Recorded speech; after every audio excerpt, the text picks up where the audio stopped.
Uma metade passa fome, outra metade faz regime. Minha vida é uma novela, minha casa um telecine. No meu quarto tem uma cama que às vezes vira um ringue. Ou a gente se reúne ou a gente se extingue. Você só pensa em tarô, mas meu caso é com Xing. Quem sabe não cala a boca, quem não conhece só finge. Uns preferem linha reta, outros vão pelo swing. James Brown. Ou a gente se reúne ou a gente se extingue. Queridos, boa noite a todos vocês. Essa é a terceira edição da Tenda do Encontro, com um tema pra lá de necessário. Ou a gente se reúne, ou a gente se extingue. Vocês estão achando que isso é brincadeira? Gente, isso é sério. Nunca foi tão sério quanto agora. É para todos nós. Não está mais em jogo, vamos salvar o planeta Terra. Também, claro, é fundamental a nossa casa, mas é a nossa espécie em jogo. Então, para quem é menos conectado, talvez esse seja um recado mais direto. E para começar, eu quero trazer para vocês uma presença ilustre. Vocês escutaram uma música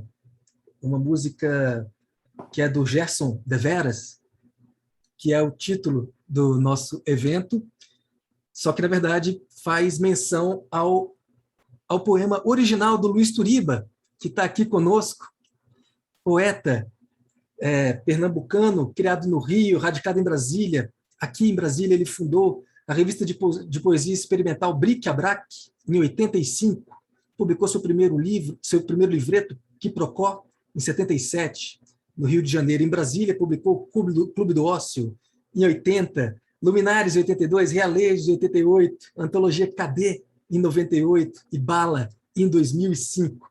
No jornalismo, trabalhou no Globo, na Manchete, lá no Rio de Janeiro, veio para Brasília, trabalhou em 79, trabalhou na Gazeta Mercantil, no Jornal do Brasil, no Jornal de Brasília, no Correio Brasiliense, cobriu a campanha das diretas, a eleição do Tancredo Neves, fez assessoria de imprensa para a Assembleia Nacional Constituinte, foi da equipe do ministro Gil, no MINC, por 4 anos, publicou um livro com os principais discursos do Gilberto Gil e editou 2 DVDs do Gil na ONU e Programa Mundial de Capoeira. Foi vencedor da Bolsa Literária Funarte 2008, pelo qual escreveu o livro 68, e depois de se aposentar, em 2010, voltou a morar no Rio de Janeiro, onde desenvolveu o projeto de modernização da biblioteca do Clube de Engenharia, publicou 3 livros para a editora 7 Letras, Otais, Desacontecimentos, e um mini-mega intitulado Poeira Cósmica. Passou a participar ativamente do movimento poético carioca, sem se desfazer dos seus laços com a poesia brasiliense. E durante a pandemia optou por editar, fazer, vender ou distribuir um livreto artesanal com 48 páginas e 25 poemas, chamado Se Vierem Terráqueos. Destes, feito um a um, com capa de papelão reciclado, já foram vendidos 160. Vocês estão vendo aí o Luiz. Luiz, muito boa noite. Bem-vindo. Ou a gente se reúne, ou a gente se extingue, Luiz. Como é isso? Conta pra gente. Boa noite. Alegria em estar, Yuri, participando desta live, dessa instituição tão, para mim, sempre foi muito importante, sempre esteve na minha cabeça a Unipaz, enfim, que foi incorporando gente em Brasília, muita gente legal, e uma surpresa que vocês escolheram o título desse poema, ou a gente se reúne, ou a gente se extingue.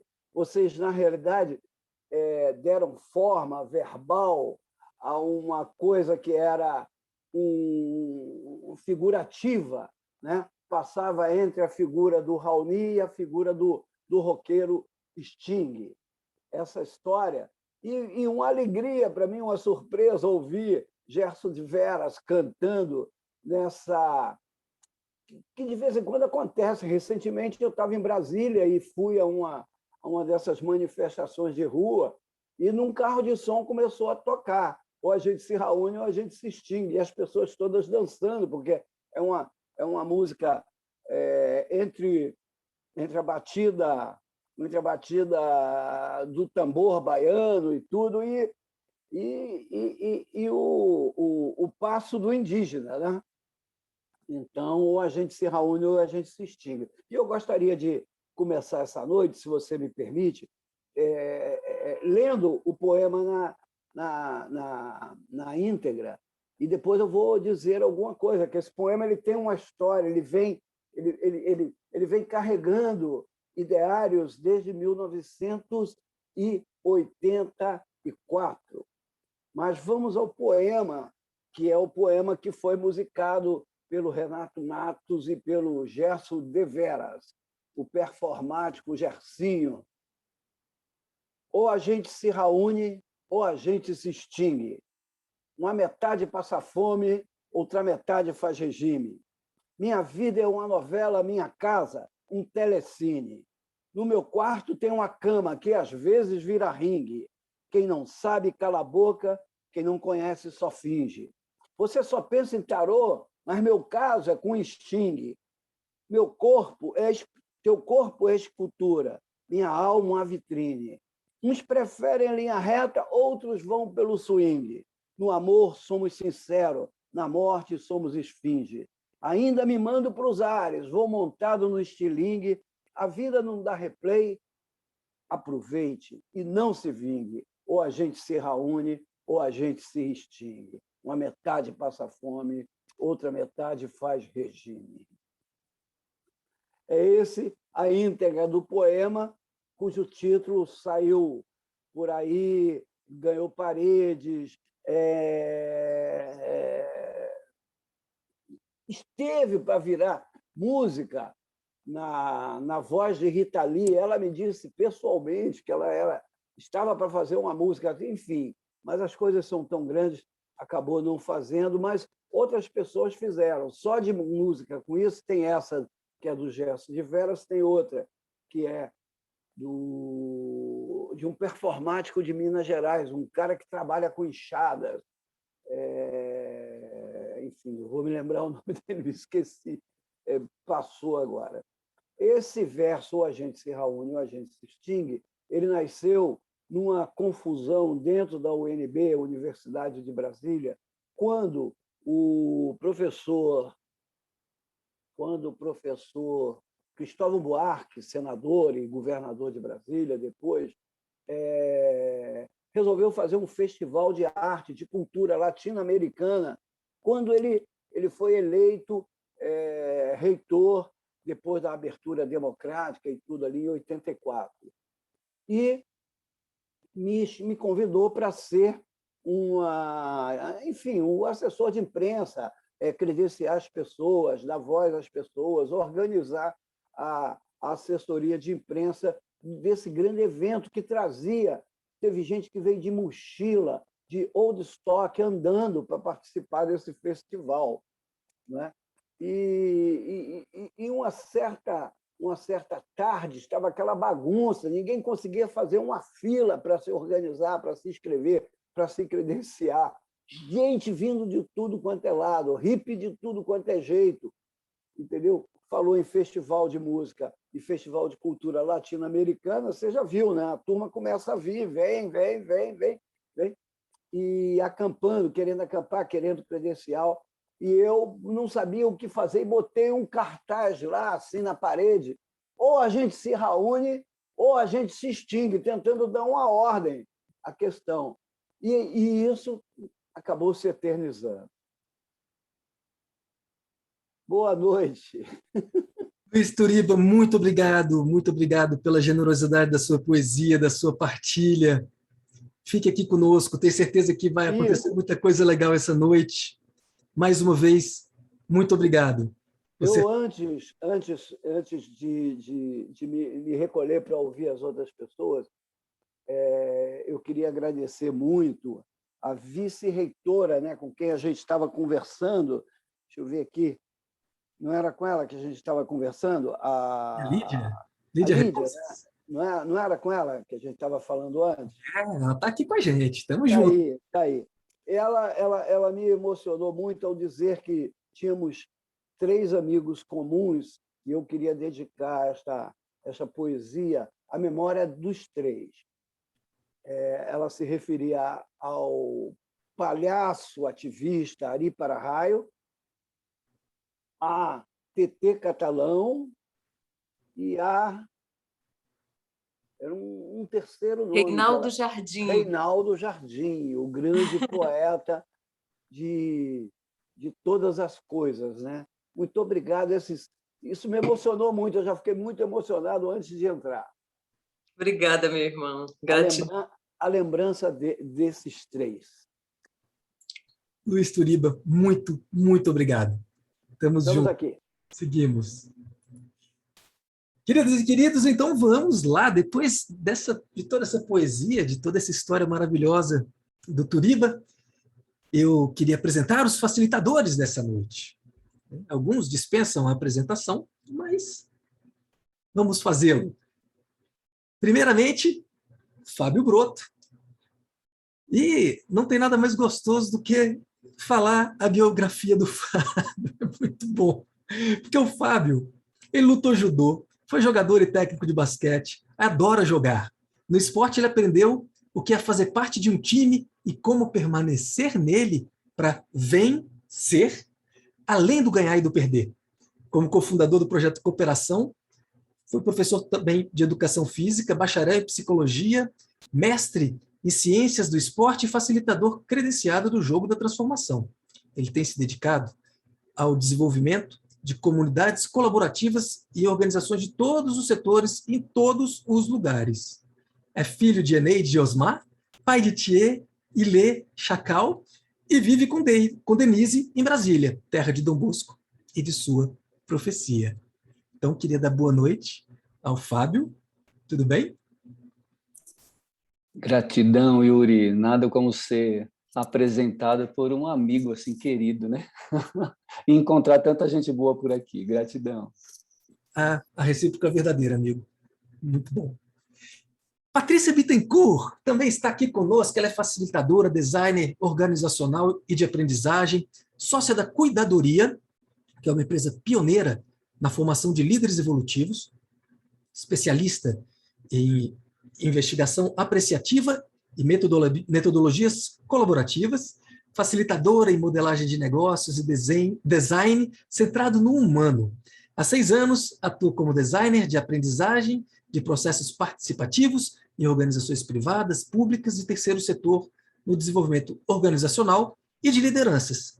É linguista e mestre em economia, com ênfase em desenvolvimento econômico, trabalha com a fluxonomia 4D, um salve para Lala, sistema de turismo e novas economias, atuando desde 2014, como consultora de processos para inovação aberta e desenvolvimento organizacional e de liderança em organizações como Natura, Sebrae, Sesc, Globosat, Itaú, Social Bank, Grupo Fleury e Hotmart. Patrícia, bem-vinda! Gente, muito boa noite, eu estou tão feliz de estar aqui, é uma honra, sabe? É uma honra. Unipaz é uma casa que eu adoro, que eu acompanho assim, toda a evolução, todo o trabalho. Eu muito feliz, viu? Muito viu, bem. Yuri? E assim, queria dar boa noite a todos, a cada um, e agradecer a presença de cada um. Muito feliz mesmo, e muito obrigada. Muito obrigado pela sua presença, por estar aqui conosco. Lembrando que esse evento é um evento onde todos estamos colaborando abertamente, né, para reerguer, repaginar, reformar a nossa casa de Brasília, a Unipaz DF. Então, somos todos voluntários aqui e esse é o nosso mote principal.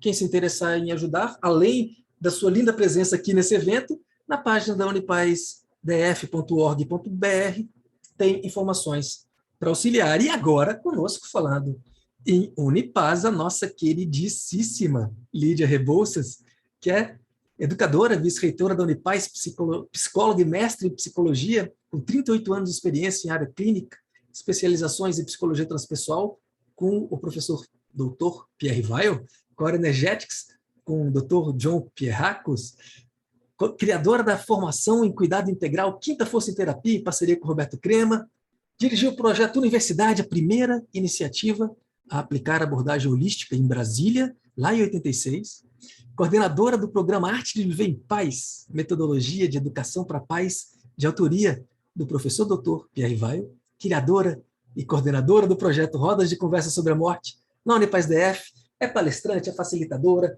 formadora de multiplicadores, membro da coordenação do CIT Brasil, escritora, jardineira, artesã de patchwork, atriz, bordadeira, remadora e aprendiz da arte de viver a vida, sem contar cofundadora da Unipaz no Brasil em 87. Lídia, querida, uau! Bem-vinda! Eita, que coisa demais, valha-me Deus! Bora ver a lua cheia que tá linda no céu, pessoal. Boa noite, que esse banho de lua nos ilumine nessa noite. É uma alegria estar aqui com vocês. Alegria nossa, Lídia querida, e eu tenho certeza que a sua vista para o céu de Brasília e para essa lua de hoje deve estar uma maravilha. Que bom, partilharemos da sua alegria, do seu desfrute. Bom, e para começar, queria chamar o Érico Martins, irmão e parceiro de caminhada aqui na Tenda do Encontro, para trazer a primeira questão dessa noite, porque aqui é um diálogo, né, onde nós traremos questões aos facilitadores e depois as expandiremos aos demais. Érico, tudo bem? Boa noite. Boa noite, Yuri, boa noite a todos. Acabei de chegar de Brasília, em Ubatuba, né, da seca de 15% de umidade a 90% de umidade. E estou muito feliz aqui com esse encontro, né, de ver tantas pessoas queridas juntas e num tema tão importante. Então, hoje nós temos essa primeira fase do encontro que nós traremos essas perguntas, mas para todos aqueles que quiserem enviar uma pergunta para um dos facilitadores, podem colocar aqui no chat, né, direcionado ou para mim ou para o Yuri, sua pergunta, que na segunda parte desse encontro a gente leva a pergunta para eles. Então, perguntas que nós selecionamos hoje, vou começar pelo Fábio Broto. Fábio, você é co-criador do projeto Cooperação. Algo importante, um momento em que parte da humanidade parece ter esquecido da nossa capacidade de cooperar e age pensando apenas em beneficiar a si mesmo. Com base na sua experiência, cooperar com uma causa coletiva pode ajudar no desenvolvimento pessoal? Gratidão, Érico, não só pelo convite aqui para começar papeando sobre essa pergunta, mas por toda a ajuda que você me deu aqui nos bastidores para eu poder chegar aqui também praticamente junto com você, né? Só que eu sem sair de Brasília, né?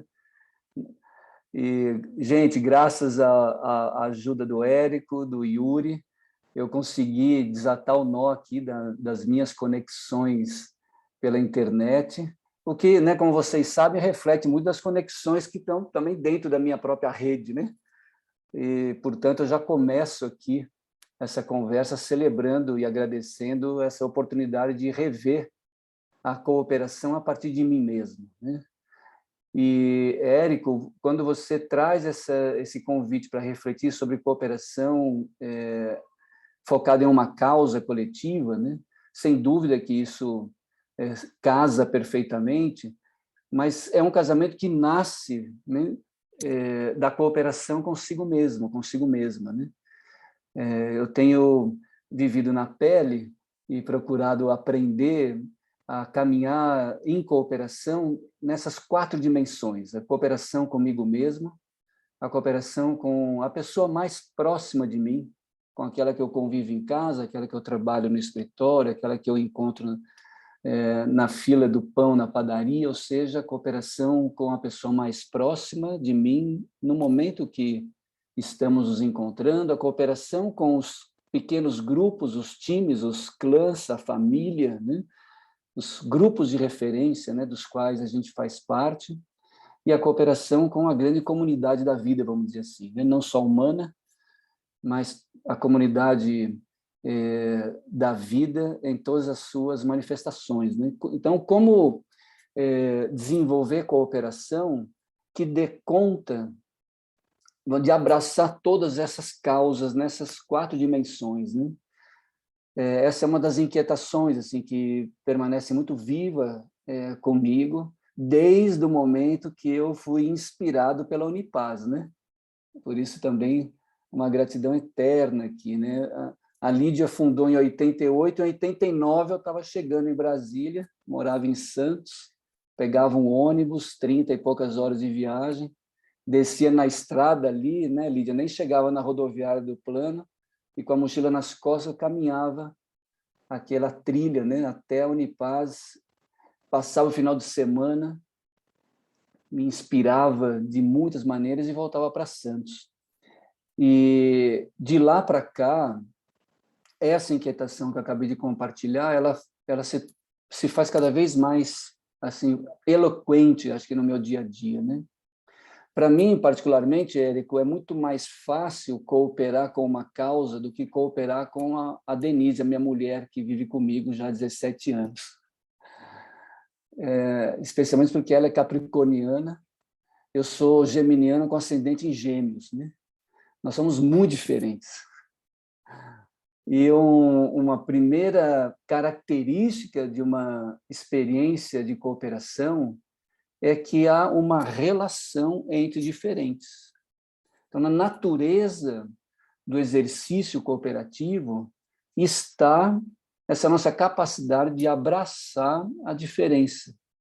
Não só reconhecer, aceitar, valorizar, apreciar as diferenças, mas ser capaz de abraçar, dançar junto, né, com as diferenças que compõem o nosso cotidiano, né? Talvez para mim, Érico, e naturalmente vamos ouvir aqui todo o grupo, a principal causa no momento para a qual a cooperação acho que está a serviço é conseguir justamente fazer esse não só reconhecimento, mas essa integração colaborativa a partir das diferenças. E especialmente em momentos tão críticos como esse que nós estamos vivendo. Por isso, talvez, o título muito inspirado aí pelo Luiz Turiba, né? Ou a gente se reúne ou a gente se extingue, né? Porque, de fato, a gente está tendo mais uma, eu acho, belíssima oportunidade de aprender a cooperar a partir das diferenças, para que a gente consiga co-criar soluções que sejam benéficas para mim, para você e para todo mundo sem exceção. Esse é o jogo do momento, vamos dizer assim, e para mim é o jogo do daqui para frente, né? Um jogo de um desafio de alta complexidade, recheado de incríveis oportunidades, para que a gente empreenda uma jornada efetivamente como comunidade humana, né? Porque nós estamos num tempo de um novo jogo, né?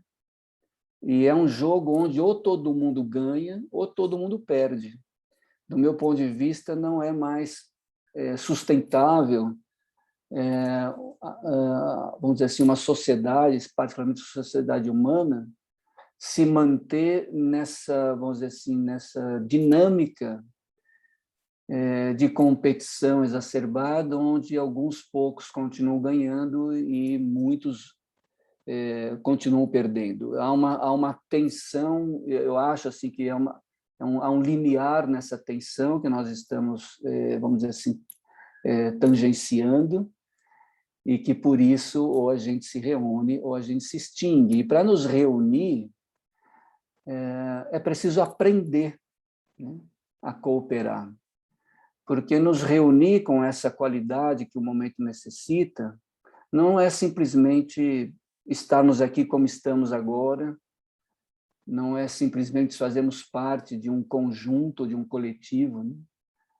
Mas é ao fazer parte, né, dessas pequenas e grandes comunidades, a gente ser capaz de fazer algo que só juntos e juntas é possível ser feito.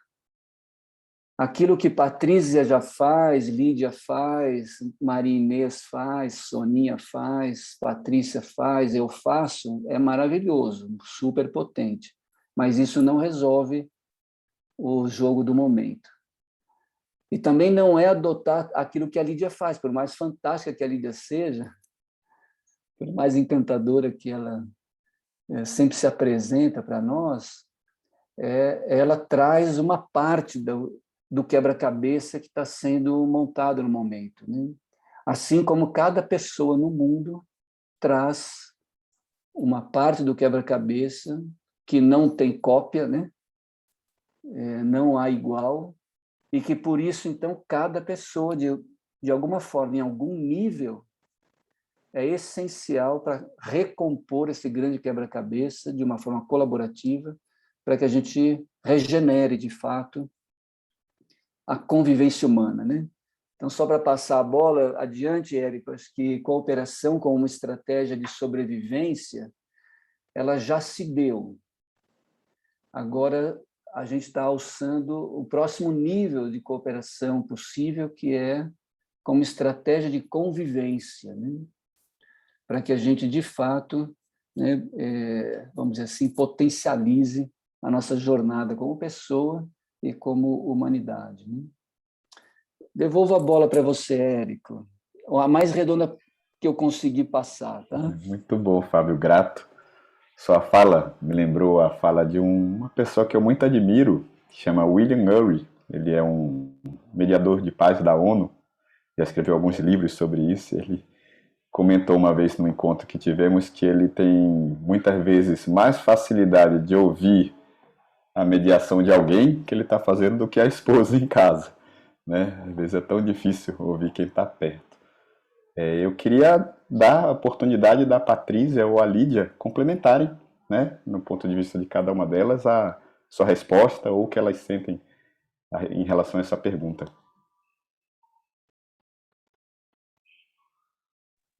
Lídia, quer falar? Fique à vontade. Obrigada, Patrícia. Fábio, querido, a gente está aqui graças a você, você sabe, né? Você que provocou esse encontro com a sua generosidade, com seu espírito cooperativo. E eu digo que você é meu irmão, e tem gente que acha que a gente é até irmão de sangue. Mas eu ouvindo você, eu falei, ué, por que eu estou aqui? O Fábio está falando tudo que eu falo. Mas me toca muito quando você fala da sua relação com a Dê, porque o desafio maior de todos nós é cooperar com o próximo mais próximo. Eu vejo hoje pais, hoje os pais estão sendo pais bem mais velhos, né?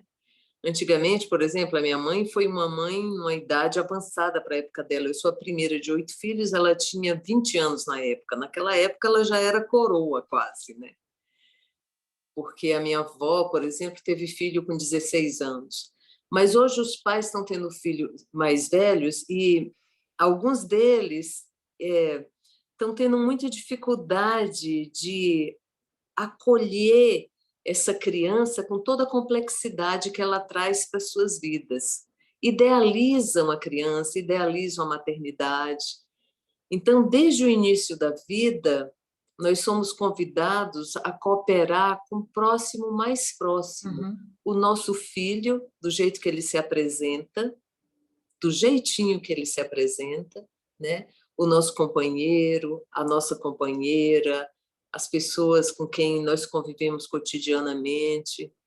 Então, isso é fundamental nesse exercício. Gratidão por trazer o seu exemplo concreto. Sabe o que me lembrou, gente? É uma história da Margaret Mead, que é uma antropóloga da cultura dos anos 30, e ela conta que ela relaciona a solidariedade com o primeiro dado de civilização que houve, né? Então, ela diz assim, olha, o primeiro dado de civilização que a gente teve foi a solidariedade, justamente a colaboração do próximo com o mais próximo. Então, quando uma comunidade, por exemplo, consegue, visto os antropólogos percebem que eles encontram um fêmur cicatrizado de milhares e milhares de anos, e aí eles verificam que o fêmur é o maior osso do corpo humano. Então, eles percebem que, ao encontrar um fêmur cicatrizado na época pré-histórica, é porque alguma comunidade continuou a caçar, continuou a fazer todas as suas atividades para que essa pessoa pudesse se recuperar durante semanas e semanas e continuar a viver. Então, aí ela relaciona o primeiro dado de civilidade à fraternidade. Lembrou isso? Queria contar para vocês.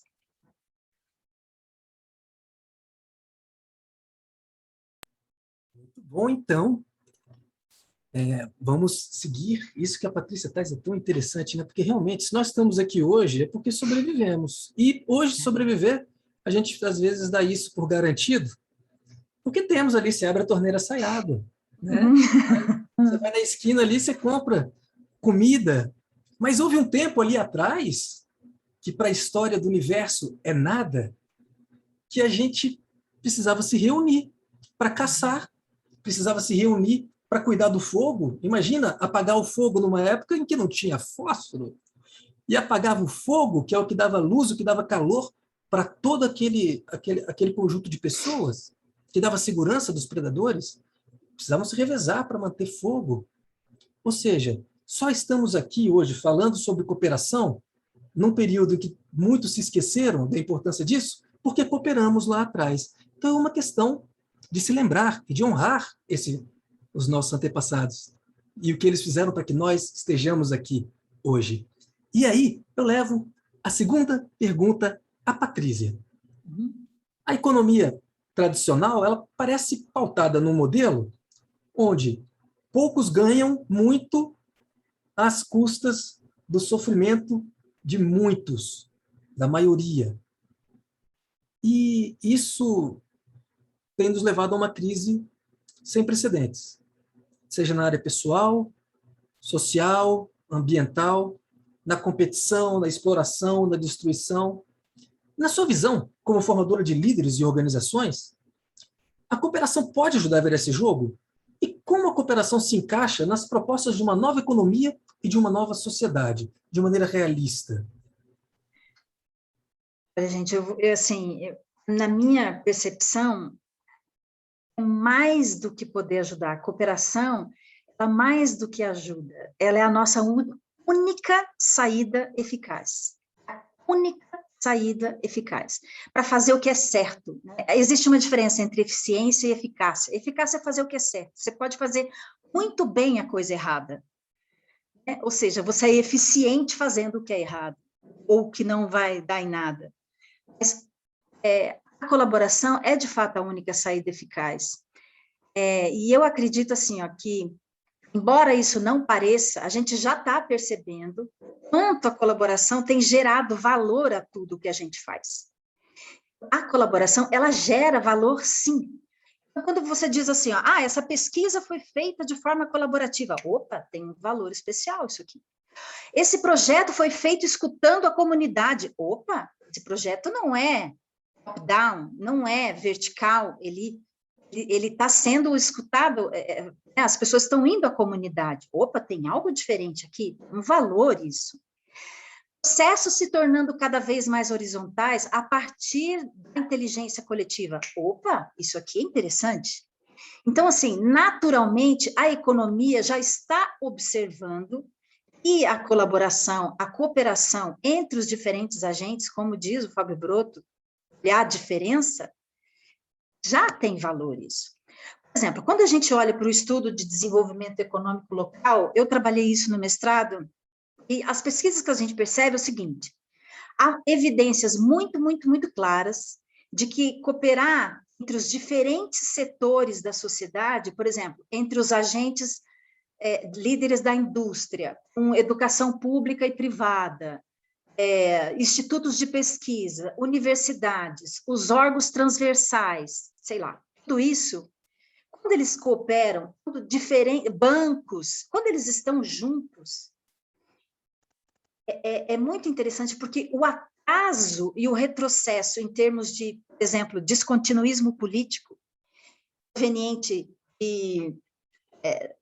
né, da passagem de poder de um governo para outro, por exemplo, isso é impressionante, o quanto que a colaboração entre os diferentes agentes supera o atraso através do descontinuismo.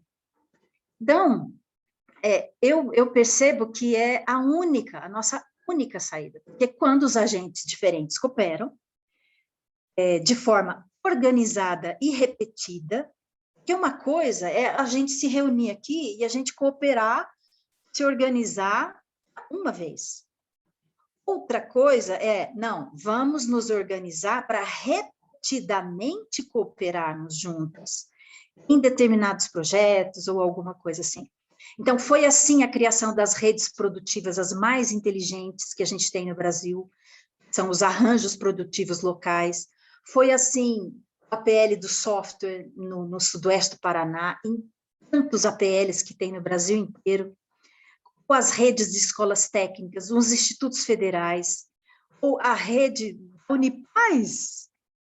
Entende? Então, quando a gente coopera em rede, a gente já está elevando o valor da colaboração a um outro nível. Entende? Então, por quê? Porque a gente está se organizando e cooperando repetidamente. Então, eu percebo que ela, de fato, impulsiona o desenvolvimento. Oferta de mais qualidade educacional, por exemplo, é feita através da colaboração de agentes diferentes. Então, só que, infelizmente, ainda a gente tem o que eu chamo de ilhas de prosperidade, que é assim, uma ação aqui, uma ação acolá, uma politicazinha pública aqui que não vai muito para frente, outra no interior de um estado. Então, isso ainda precisa de força econômica, né? De força para que elas se espalhem cada vez mais. Só que colaboração é exigente, muito exigente, sutil e exigente. Então, acho que a gente pode falar mais, então não quero monopolizar a fala aqui, mas é muito exigente, a gente precisa, não é um verbo bonitinho, sabe? A gente precisa, de fato, sei lá, futebol e carnaval, todo mundo lá, por uma causa comum. Mas no futebol e no carnaval, eu estou cooperando, eu estou ali por uma causa, mas eu não preciso ser vulnerável. Mostrar, ser quem eu sou, profundamente, mostrar as minhas dificuldades, contribuir com o que eu tenho de mais genuíno, não preciso. Então, colaboração ela é mais sutil, ela é mais especial. E a primeira coisa, a primeira postura colaborativa é a vulnerabilidade. Colocar-se nesse lugar de aprender, né, de aprendizado. Patrícia, muito obrigado, faz todo sentido. Eu queria levar a pergunta, expandi-la à Lídia e ao Fábio, caso eles queiram trazer complementos.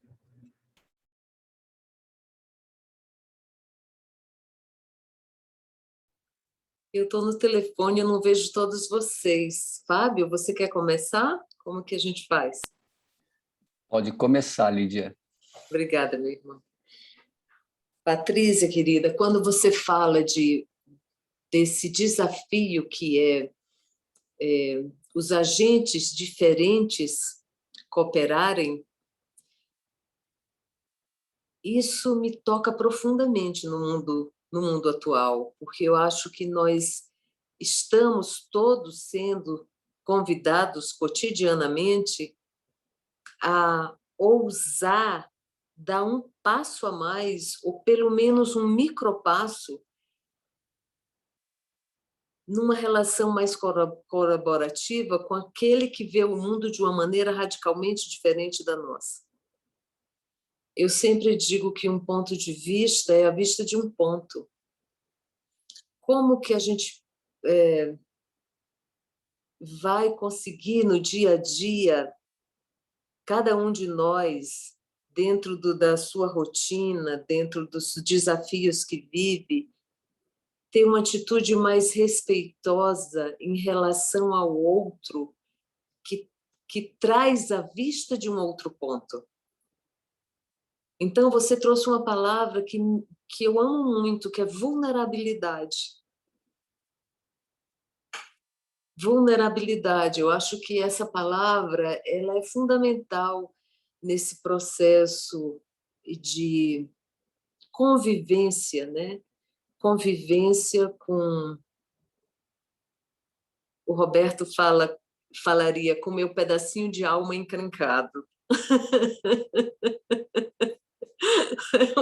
Tem uns pedacinhos de alma que são muito encrencados, né? Como exercitar a cooperação nessas relações? Eu entendo que esse é um desafio super atual, vibrante para todos nós. Fábio, querido, está com você a bola. Nossa, Patrícia e Lídia, né, vocês estão tocando em pontos que são muito incríveis, e acho que eu consigo destacar, Patrícia, dois, e Lídia já destacou essa questão da vulnerabilidade, acho que eu quero destacar mais um pouco isso ainda, mas antes desse ponto, Patrícia, acho que você traz um convite para a gente compreender melhor o que é cooperação, né? Que é diferente de ajuda, é diferente de solidariedade, é diferente de altruísmo, né? A cooperação implica em troca, né?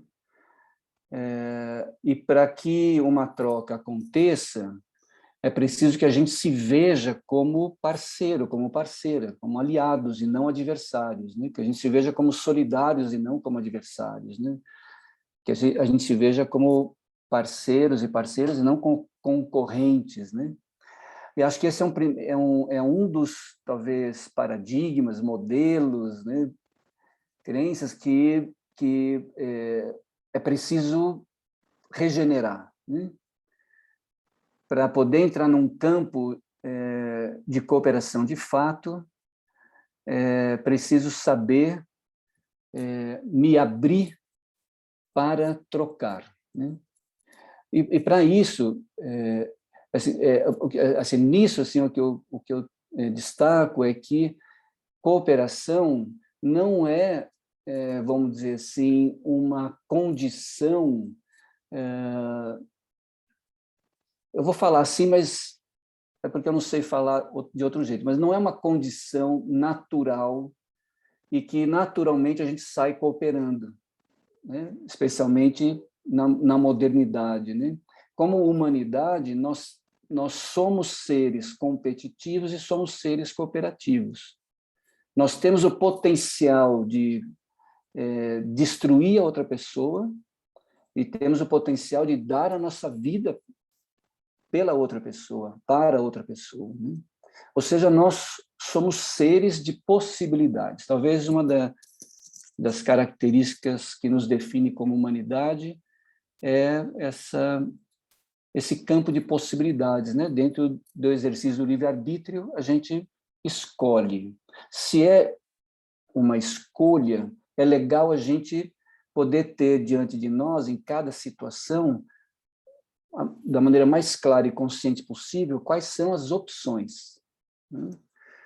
E por isso é muito legal a gente estar iluminando essa opção da cooperação, né? Porque também eu tenho a opção da competição, né? Eu tenho a opção da pacificação e da destruição. O Erich Fromm, né, o antigo estudo que ele fez há muito tempo atrás, que foi publicado num livro chamado, aqui em português, Anatomia da Destrutividade Humana, ele investigou, vamos dizer assim, comportamentos, né, em grupos, né, originários em diversas partes do mundo, né, comunidades originárias na África, na China, no Alasca, em várias regiões do planeta. E ele identificou 2 grupos de comportamento, que ele chamou de bélicos, né, e não bélicos ou pacíficos, né? Esse estudo que ele publicou na época ajudou assim, a gente a perceber que, enquanto seres humanos, nós temos essas possibilidades. Não há uma garantia que nós sejamos solidários, altruístas, cooperativos, que vão fazer bem para todo mundo. Se não há garantia, a gente precisa desenvolver competências para isso, né? E aí, Patrícia, que eu quero conectar com o que você trouxe, Lídia, também, uma competência-chave, né, para nós, dentro da abordagem que no projeto a gente desenvolve, que é a pedagogia da cooperação, é essa capacidade de pedir ajuda, de dizer que eu não sei, que eu não dou conta, que eu fraquejo, que eu tenho medo, e por isto eu preciso de você. A declaração de partida para uma relação cooperativa é: eu preciso de você. Agora, para eu declarar isso de verdade, para mim, particularmente, não é fácil novamente, né? Como o Yuri leu na minha biografia, eu fui atleta profissional durante muitos anos, né? E fui técnico profissional de esportes. E eu ensinei e aprendi as pessoas a não mostrarem suas fraquezas. E eu aprendi muito bem a não mostrar minhas fraquezas. E também aprendi a não mostrar minhas forças. Porque se eu mostro minhas forças, você cria um contra-ataque, anula a minha vantagem, sendo meu adversário. Se eu mostro minha fragilidade, você sendo minha concorrente, é ali que você vai, vamos dizer assim, mirar, né, as suas estratégias. Então, em um campo de competição, as relações que se estabelecem são relações de fachada. Ninguém é alguém ali. Todo mundo está dissimulando por medo de perder e por, vamos dizer assim, ganância por ganhar, né? Portanto, uma competência-chave no desenvolvimento da cooperação, o que Lídia e Patrícia, né, nomearam como vulnerabilidade, né, é justamente essa capacidade de compartilhar a necessidade que eu tenho de você, né? Sem isto, não há cooperação genuína possível, né? E, como eu disse, para mim, para eu conseguir fazer isso, ainda vai levar um bom tempo. Para, de verdade, eu desarmar, né, essas dissimulações todas que eu aprendi a incorporar, né? Muito bom, Fábio. Muito bom. Eu me percebo também nesse desafio, né? E interessante que eu vejo uma grande conexão com a próxima pergunta, que seria para a Lídia, né? Lídia, na sua atuação como psicóloga clínica, você percebe alguma ligação entre a cooperação e a saúde e bem-estar emocional, psíquico ou físico? Ou ainda as ações e visões individualistas que olham apenas para si e excluem o outro têm algum impacto na saúde mental?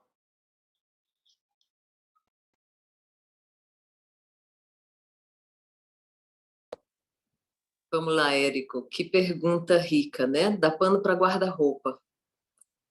O Fábio já começou a responder lá atrás, quando o Fábio falou da cooperação consigo mesmo.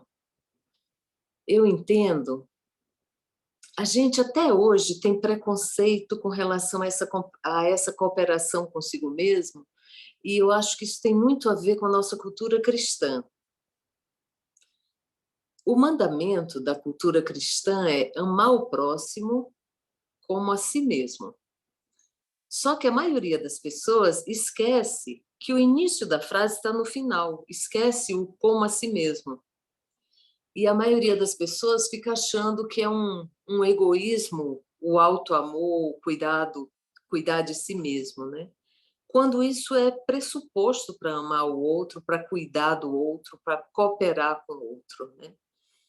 Então, a primeira cooperação que nós podemos, porque tudo isso é um exercício da nossa liberdade, não funciona na alma, nada que seja impositivo, é apenas um exercício da nossa liberdade, é o cuidado primeiro com o nosso sopro, com a nossa respiração. Isso é o mais importante da cooperação com cada um de nós. Esse sopro é o que vai atravessar o nosso corpo, as nossas emoções, a nossa mente, o nosso espírito. Então, em vários momentos, nesse tempo de pandemia, que insiste em durar, e nós estamos vivendo um tempo inimaginável, em vários momentos durante o dia, nós podemos lembrar dessa respiração que nos enraiza, que é mais suave e profunda. E aí, a partir desse sopro que nos atravessa, nós podemos ser criativos. Nós podemos reinventar o nosso cotidiano, que é o único palco onde a gente pode mudar. A gente não muda amanhã, nem daqui a 1 hora, a gente só muda no aqui e agora. E se a respiração estiver curta, nós vamos ser absurdamente previsíveis, nós vamos lutar ou fugir. Respostas clássicas do estresse, de quem está estressado, todos sabemos de sobra o que é isso, né? Então, a primeira cooperação é conosco, cuidar do nosso corpo, das nossas emoções. Em relação às nossas emoções, acolher a nossa complexidade, acolher a nossa vulnerabilidade, acolher que a gente sente tudo misturado, que a gente pode sentir 24 horas por segundo um monte de coisa nesses tempos que a gente está vivendo. E o caminho é sempre da cooperação com tudo, com todos esses sentimentos, sejam eles quais forem. O caminho saudável. Não adianta a gente classificar os sentimentos como isso é bom, isso é ruim, isso é total fantasia da separatividade, como dizia o Pierre Weil, né? É uma ideia mental o julgamento. Sentimento não é julgamento, a gente sente tudo mesmo. Como é que a gente lida com essa complexidade? Eu posso ser, como diz o Eric Fromm, que o Fábio trouxe, ter uma atitude bélica ou uma atitude pacífica, entendendo paz como movimento. Cooperação é movimento também, né? Então, cuidar da nossa ecologia interior. E tem algo, né, quando o Érico também pergunta sobre as ações individualistas, né? Como é que isso repercute? Repercute muito, a gente vai sofrer muito, quer a gente tenha consciência ou não. Meu pai, que continua lá no sertão do Piauí, e é um sertanejo mesmo, uma pessoa bem simples, que não lê livro, nada disso, ele lê, na verdade, o grande livro, que é o livro da natureza. Meu pai, quando ele reunia todos os filhos, os 8 filhos, na mesa lá do sertão, ele falava para a gente assim, ele falava, comam quanto quiserem, quantas vezes quiserem, mas não deixe um único grão de arroz no seu prato, porque o grão de arroz que falta no seu prato, que sobra no seu prato, vai faltar no prato de alguém. Essa foi a primeira lição holística, verdadeira lição holística que eu me dei conta na minha infância, que está tudo interligado. Então, eu tenho consciência de que nós já estamos reunidos. Acontece que, em muitos momentos, nós não nos damos conta de que já estamos reunidos. A consciência, deixem eu trazer uma definição do Pierre Weil, a consciência é o eu que sai da cena e observa. Então, se a gente não tem esse desapego de sair da cena, vejam, isso também é uma respiração, porque senão eu vou ficar fundido com, né? Então, se a gente não tem essa consciência, essa abertura, esse sopro mais aprofundado de sair e observar, nós não vamos conseguir reinventar a nossa existência no aqui e agora. E vamos sofrer pra caramba. E vamos sofrer pra caramba. Essa história do meu pai me toca muito até hoje, porque a fome, ela está muito, muito séria no nosso mundo atual. E eu vejo como a gente é inconsciente em relação a isso tudo e continua desperdiçando. Desperdiçando alimento. A gente compra muito mais coisa do que precisa.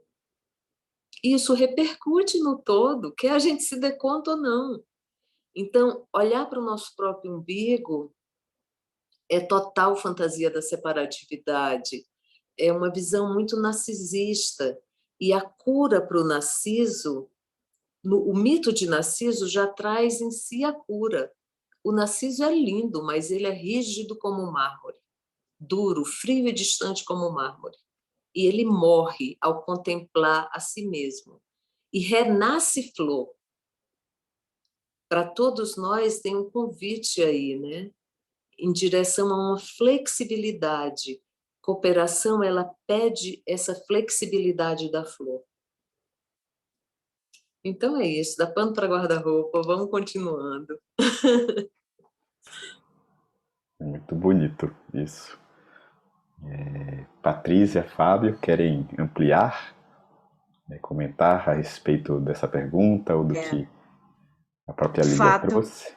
De fato, é pano para um guarda-roupa inteiro, Lídia. É uma coisa tão interessante que você traz, né, de olhar para si. Eu, assim, tenho percebido também que tem duas... a colaboração, tudo isso vem de um ambiente. A gente precisa criar o ambiente para isso. As pessoas precisam se sentir à vontade, sabe? Quando elas se sentem à vontade, aquela armadura do medo que o Fábio fala, ela começa a se dissolver por causa do ambiente, que a gente é magnetizado pelo ambiente. Existe um magnetismo, um clima. Se o ambiente é confiável, se ele tem transparência, né? Eu acho que uma grande postura da colaboração é transparência. Então, se a gente tem um ambiente bom, gostoso, que as pessoas se sintam seguras ali, esse medo ele vai se dissolvendo, gera confiança, e as pessoas normalmente confiam mais quando as coisas são ditas, porque colaboração não é assim, você precisa de vínculo, você precisa de confiar no ambiente, confiar e confiando, e confiando. Então, e a gente ignora também duas necessidades, assim, tão humanas, que a gente muitas vezes ignoradas, que é a nossa vontade de conexão, de autoexpressão. A conexão é aquilo assim, ó, ninguém quer viver sozinho. A gente quer se conectar com o outro. A gente quer isso, a gente não quer viver sozinho, a gente quer fugir da solidão. Né? Então, é uma necessidade. E a autoexpressão que vem ali coladinho, a necessidade de conexão, que é a necessidade genuína de se autoexpressar, contar suas ideias, de contar sobre o que você aprendeu, de contar sobre o que você fala, sobre o que você faz, o que você pensa, o que você sonha. Então, todas essas coisas estão aí diluídas, a gente não consegue, né? Se expressar e se conectar ao mesmo tempo. Quando a gente está tentando se conectar, às vezes o ambiente não é propício e a gente é rejeitado, ou sei lá o quê. Então, e isso tudo é sair do status quo, sim, porque nós aprendemos a competir. E aprendemos a competir muito forte. Vantagem competitiva, né, entre uma cidade, entre estados, entre partidos políticos, entre governos, entre países, é isso que importa. A gente aprendeu isso em detrimento da saúde individual, em detrimento da saúde do universo, da saúde do planeta, da saúde das nossas florestas, da saúde da... Então, em detrimento de tudo isso, a gente ainda não está conseguindo se expressar, nem se conectar, de fato.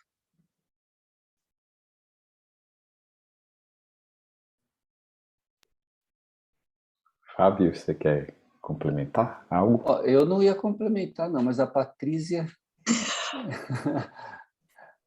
fez um convite irrecusável, né? E que, Lídia, você lembrando do seu pai, eu também me dei conta assim, de que uma boa parte, né, do que eu estou buscando, né, já está em mim. Né?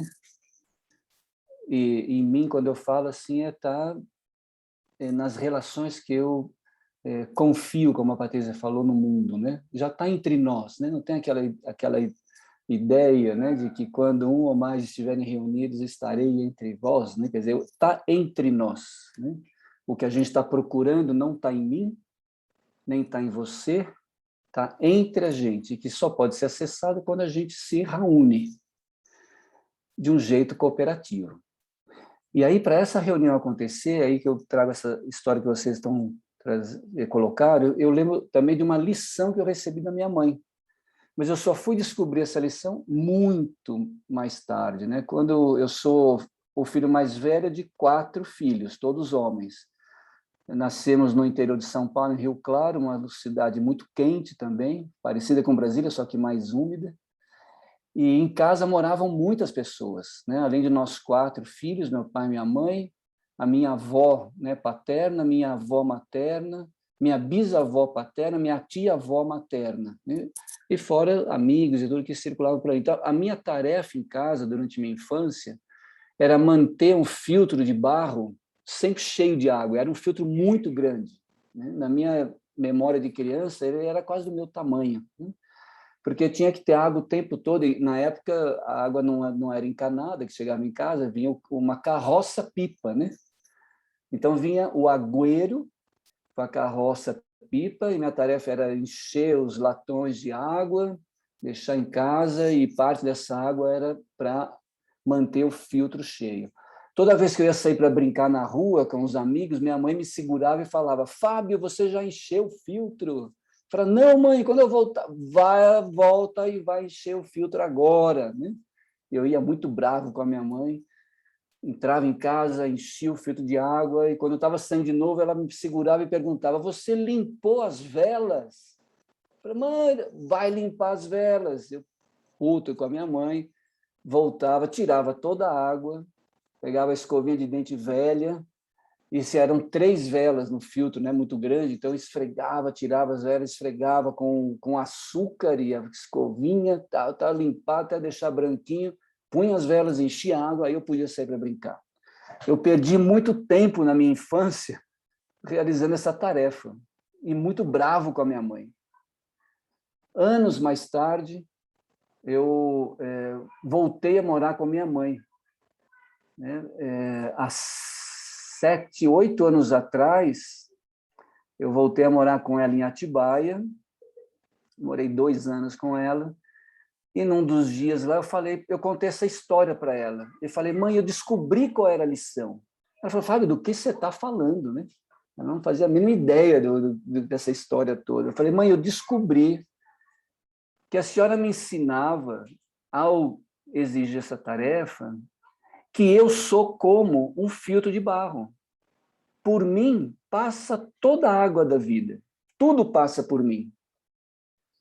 E se o que chega em você passar por mim com as velas limpinhas, você vai receber a água mais pura do que entrou em mim.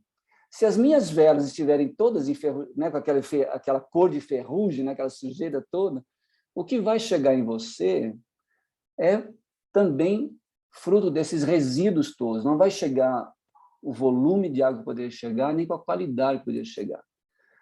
Assim como a água, meus pensamentos, sentimentos, né, atitudes, comportamentos, sensações, tudo passa por mim. E aí, mãe, o que eu aprendi é que a minha tarefa fundamental, a cooperação íntima, é manter a vela do filtro que eu sou sempre limpa. É fazer a faxina da vela. É o que me cabe fazer. Se não der para fazer cooperação nenhuma mais, com mais ninguém, eu continuo fazendo a faxina das 3 velas do filtro, né, que estão em mim. Né? Ela fez cara assim de que, puxa, que bacana, né? Mas Fábio, vamos em frente. Mas para mim é uma lição que eu recordo a todo momento e agradeço aqui, Patrícia e Lídia, por trazer à tona esse ensinamento para mim. Gratidão. Para nós é um privilégio receber toda essa água filtradinha de vocês três. Que o universo passa, vocês filtram e trazem tão gentilmente para nós. Uma alegria. Bom, vamos à pergunta final, a grande pergunta desse evento, que vai para os três. E aí, quem quiser responder primeiro, a ordem, deixamos a critério de vocês. Como a cooperação pode ser utilizada como estratégia de sobrevivência nesse momento tão grave, onde a Patrícia trouxe não há outro jeito, onde a Lídia trouxe é adoecedor para nós, e onde o Fábio trouxe que é tão necessário ativar, deixar os nossos filtros limpinhos, escovar eles com a escovinha de dente, botar açúcar neles. Escutamos vocês.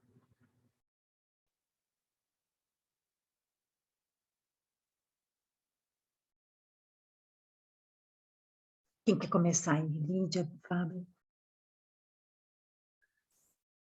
Patrícia, Todo mundo calado, né? Não é? Meninas, eu quero começar pedindo para o Yuri repetir a pergunta, pode ser? Eu também fiquei com isso. Vamos ouvir novamente a pergunta. A pergunta, então, como a cooperação pode ser utilizada na prática como estratégia de sobrevivência? Nesse tempo polarizado, nesse tempo tão difícil, onde parece que as divisões elas são a nível de valor, então são muito mais difíceis quando Sim. é valor. Quando é política, partido A, partido B, time A, time B de futebol, é mais simples, mas agora é valor. Parece ter atingido essa camada. E como nós conseguimos cooperar nesse momento? Como usar como ferramenta de sobrevivência? Eu vou começar, então. É isso, colaboração é um valor. Se a gente começar a virar essa chavinha e dizer que não é mais um jogo de palavras ou algo só bonitinho, não, colaborar é um valor. Agora, tem uma diferença bem interessante que o momento, né, a complexidade do momento nos impulsiona a olhar, que é essa diferença entre mudança, entre transição e a transformação. Então, assim, o que muda? O vírus é a mudança, sabe? A pandemia é uma mudança. Vem e rompe alguma coisa, para alguma coisa, descontinua alguma coisa. Isso é uma mudança. Só que a transição é o job, é o trabalho que você tem que adotar diante do contexto para poder enfrentar a mudança. Então, é onde a gente está. A gente está enfrentando a mudança como? A gente está aí tentando investigar como é que a gente sai dessa. E é sempre um trabalho investigativo e não reativo. E, eu não tenho dúvida que que a nossa transição, que é o nosso trabalho a ser feito durante a mudança, é a colaboração. Por quê? Porque transformar é o resultado disso tudo, a gente não viu ainda. Está lá na frente, o resultado, a transformação é lá na frente, é a junção da mudança com o que a gente conseguiu fazer dela, e é a transição, para poder a gente conseguir transformar. Então, eu acho que uma das coisas que me vem quando você pergunta isso, a coisa de ser estratégica, ela é mais do que estratégica. Né? Ela é valor. Então, eu percebo, tem duas coisas. A primeira coisa que está na nossa mão é a escuta. Então, ampliar nossa capacidade de escuta de forma muito responsável, assim, sabe? A gente quer se expressar, a gente quer se conectar, e para fazer isso a gente precisa primeiro escutar. Então, é um ambiente polarizado? É um ambiente polarizado, mas e que tal a gente, então, olhar para a escuta como essa fonte, né? Quando a gente escuta, a gente se torna... É só a escuta, aliás, que torna a gente capaz de agir a partir da nossa essência. Então, e respeitando a essência do outro. Não tem outra forma. A escuta, quando a gente cria um ambiente para a gente poder fazer uma pergunta e escutar o outro, desse lugar a gente está acessando aquilo que a gente tem de mais lindo, de mais genuíno, de mais criativo, de mais original de cada um de nós. Então, e aí, a gente já não está mais só preocupado nos resultados, sabe? No que vai acontecer lá na frente, como é que a gente vai chegar. Não, a gente tá preocupado com o processo, com tudo que a gente está vivendo. Por quê? Porque a gente está se escutando. Então, eu percebo que a coisa da escuta é muito importante para a gente poder então, criar esses ambientes de confiança que assim, tem sido muito o meu objeto de investigação nas organizações, com a liderança, poder entender o que é que faz as pessoas colaborarem, o que faz as pessoas ampliarem a sua percepção sobre o trabalho, sobre a forma como elas trabalham juntas, a autonomia, ter mais autonomia, como é que a gente distribui o poder, a gente poder, então, estar confortável em lugares onde a gente possa colaborar. E isso tem a ver com distribuição de poder, não tenho dúvidas disso. A autonomia é, né, igual distribuição de poder. Então, eu acho que escuta, distribuição de poder e criar ambientes de confiança tudo isso é muito estratégico para nós agora.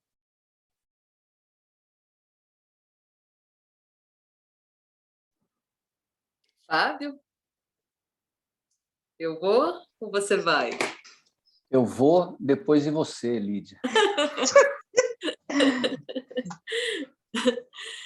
Ai, Patrícia, obrigada aí por ter nos aquecido com essa resposta tão rica, né?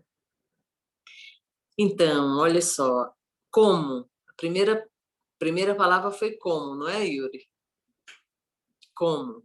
Eu gosto muito dessa palavrinha, isso me toca muito, porque eu entendo, como vocês vêm colocando, Fábio e Patrícia também, que eu vejo a cooperação como eu vejo a paz, como um processo, como um movimento, de dentro para fora, de fora para dentro, a toda hora, a todo momento, né? O tempo inteiro, isso é ininterrupto. A Patrícia fala da escuta, essa palavra me toca muito, né? Eu estou na clínica há 38 anos, mas eu experiencio o mundo todo como um mundo animado. Para mim, tudo tem vida no nosso mundo. Tudo é vivo, tudo tem voz, tudo tem protagonismo. É uma pena que a nossa espécie desenvolveu essa arrogância de se sentir superior às outras espécies. Quando a gente vê um cristal que tem 6 faces, ele tem pelo menos 3 milhões de anos. Como que eu não vou ter respeito por esse ser? E acolher e buscar me comunicar com ele? Tudo é animado, eu posso ouvir tudo, eu posso entrar em conexão não só com seres humanos. Eu acho uma pena a espécie humana ter se separado tanto do que ela convencionou chamar natureza. Porque como o Fábio traz no filtro de barro, eu tenho, Fábio, esse filtro de barro na minha casa. Nós somos água, somos terra, somos fogo, somos ar, somos espaço, somos todos os elementos do que nós convencionamos chamar natureza. Então, onde está a natureza? Para mim, toda essa crise que a gente vive, toda essa dificuldade, toda essa coisa bélica também tem muito a ver com não contemplar a lua cheia, não contemplar a natureza, não ouvir tudo que é animado no planeta, porque hoje eu confesso a vocês que até quando eu ouço os meus irmãos falando, nós somos os guardiões da natureza, eu fico com o pé atrás. Como nós somos os guardiões da natureza? Nós fazemos parte da natureza, baby. Como somos os guardiões? O vulcão está lá nas Ilhas Canárias, expelindo lavas, pedras e cinzas. Está na hora da gente deixar de ter essa arrogância de ser uma espécie superior e se conectar com tudo, porque tudo é vivo, tudo é animado. O que me toca no trabalho da Unipaz, onde eu estou há 34 anos? Que a Unipaz tem um como. A Unipaz entende que a cultura de paz é vivenciada através da cooperação consigo mesmo, com o outro e com a natureza. E nós vamos cuidar desse como, porque nós entendemos a cooperação como uma ética da vida, uma ética amorosa que escolhe a conexão com tudo que existe nesse mundo animado. É isso. Me apaixonei pela escuta aqui. Gente, escutando vocês duas, né, eu acho que, para mim, não resta muita coisa a ser dita, e por isso, então, eu gostaria de fazer um convite para a prática, se aqui vocês toparem, né? É mais ou menos assim, como aqui alguém aprendeu a andar de bicicleta assistindo uma conversa tão incrível como essa aqui, assim, as pessoas, eu ando de bicicleta assim, ando de bicicleta assado, ou mesmo os mais jovens talvez tenham aprendido a andar de bicicleta assistindo um tutorial no YouTube, né? Você assiste o tutorial no YouTube, aí pega a bike e já sai andando, né? Não, a gente aprende a andar de bicicleta andando de bicicleta. A gente aprende a cooperar cooperando. A gente desenvolve paz praticando a paz, né? Então, por isso o convite para a prática, né? Que no projeto Cooperação a gente tem essa pegada da pedagogia da cooperação, né? A gente quer descobrir como pratica isto, né? E tomando cooperação como uma virtude. A virtude, ela é um casamento entre valor e prática. Uma pessoa virtuosa é aquela que consegue expressar, né, aquilo que é mais genuíno em si mesma, né? Então, a prática. Então, eu quero convidar quem puder, uma prática muito simples, rápida, e não necessita habilidade nenhuma. A não ser assim, quem puder abrir a sua câmera, quem puder, quem não puder não tem nenhum problema, quem está com ela aberta, fica com ela aberta se puder, e presta atenção na pergunta que eu vou fazer. E aí você responde aquilo que vier na sua cabeça, no seu coração. Quer dizer, a primeira coisa você responde, você bota para fora, que a nossa ideia aqui é juntar o máximo de respostas possível num curto espaço de tempo. Então, a gente não precisa pensar muito, elaborar, não. Responde, nós vamos juntando tudo isso. Pode ser? Beleza. Abre seu microfone, pode deixar tudo aberto aí, não faz mal que vai dar uma confusão, né? Um vai falar, outro vai falar, ninguém vai ouvir direito, mas o negócio é ir falando. É mais ou menos a confusão que a gente vive quando começa a andar de bicicleta, né? Tombo para lá, tombo para cá, né? A mãe ajuda a levantar, aquela coisa toda. Abriu a câmera, abriu o microfone, e agora coloca a mão assim, ó, na tela, uma das suas mãos na tela, espalma bem os dedos, isso, e presta atenção na pergunta. E assim que eu fizer a pergunta, a gente começa a responder. E nós vamos juntando as respostas, tá bom? Mão na tela, e a pergunta é, quantos dedos temos aqui? Sim. Muitas. Vamos responder. Quantos dedos temos aqui? Muitas, milhares. 20. Muitos dedos. 5, Milhares. Ok, pode passar a mão. Todos. 200. 200. Quem falou 200? Érico, por que 200? Que conta você fez aí para chegar em 200? 5 vezes 40 participantes. Isso mesmo. Mas que rapaz inteligente. Quem mais foi inteligente assim como o Érico? Eu também. A Só que agora Marinês tem uma ali, outra mas coisa. tinha 40. Como é que é, Carmen? Tinha 40, agora está constando 39 participantes, mas eram 40, multipliquei por 5 deu 200. Maravilha, vamos considerar os 40, vou dar uma colher de chá, tá? Alguém chegou num outro número aí? Lídia, você ia falar alguma coisa diferente disso? Não, eu fiquei pensando se a outra mão não entrava em cena também. Alguém pensou como a Lídia? Eu pensei assim, ó, eu pensei os dedos, daí pensei os dedos das mãos, dos pés, de todo mundo.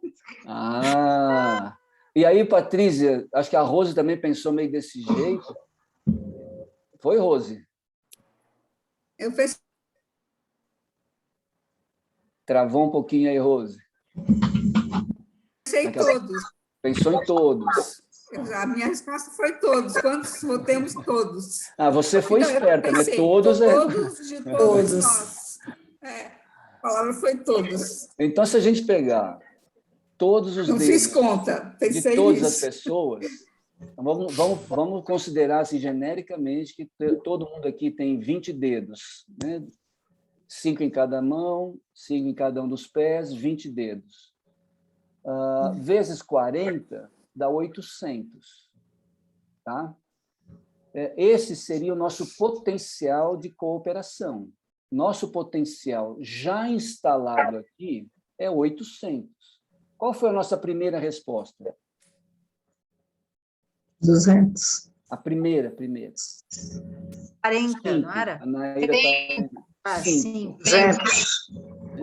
Dos 5, a gente foi expandindo um pouquinho lá para, né, como o Érico falou, 5 vezes 40 deu 200, mas o nosso potencial é 800. A pergunta é, se nós já temos 800, o que é que me fez responder 5?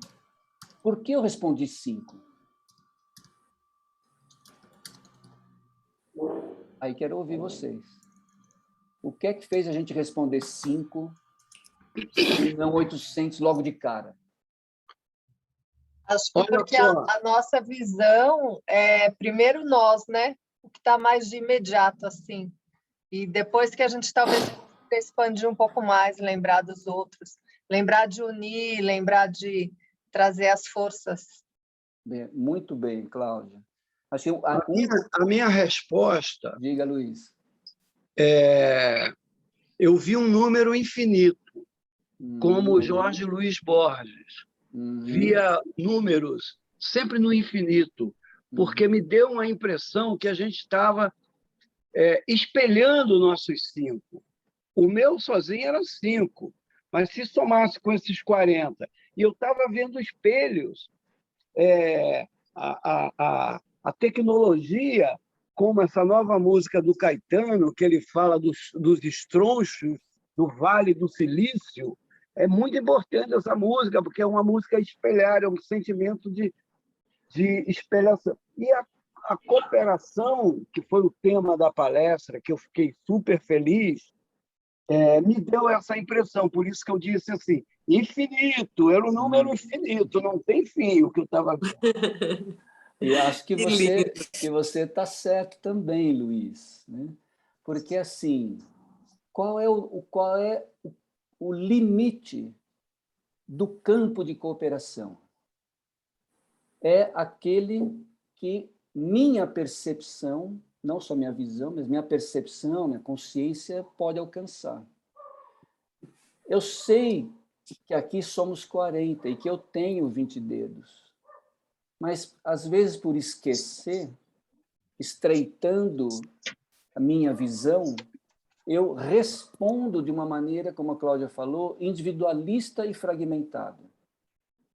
E, diante de uma resposta individualista e fragmentada, que é sempre parcial, ela é sempre menor do que o potencial que já existe, a minha sensação, o meu sentimento é de falta. está faltando, simplesmente porque eu estou olhando para essa experiência, para essa relação, para esse acontecimento, através de uma lente que já não serve mais. A Lídia falou do ensinamento do Pierre, né, da ilusão da separatividade, uma lente que separa, que discrimina, que compara, que classifica. Essa lente pode ter servido para muita coisa, mas é certo que ela não serve para tudo. E talvez sirva menos ainda para agora e daqui para frente. Portanto, um primeiro exercício que eu tenho procurado fazer é tirar, vamos dizer assim, a ferrugem da vela que veda a minha percepção. E porque, como foi falado aqui, de uma certa maneira, quando eu estou diante de um desafio, de um problema, de uma meta, de um conflito, de que jeito que eu aprendi a lidar com isso? Né? Primeiro o meu, depois, se der, o seu e para mais alguém. Né? Eu vou lidar com essas situações de uma maneira individualista e competitiva. Essa é uma maneira de lidar. Mas, Fábio, posso falar? Não. É exatamente isso que aconteceu. Quando você abriu para falar, meu microfone estava desligado. E agora você falou não, então eu não me sinto com vocês. Então eu só tenho 5. Perfeito, Silvia. Não, mas é a realidade, isso é utópico. O que você está falando é absolutamente utópico. Porque quando foi aberto para falar, os microfones ficaram fechados para os participantes. E agora eu te peço para falar, você fala não. Então, a realidade é que eu não tenho nem os meus 10 agora. Eu só tenho os 5. E absolutamente eu não estou com vocês. Isso é verdade, Silvia. Agradeço essa sua partilha. E veja como isso pode ser também interessante, né? Talvez alguns microfones tenham ficado fechados na hora do jogo, mas não todos, né?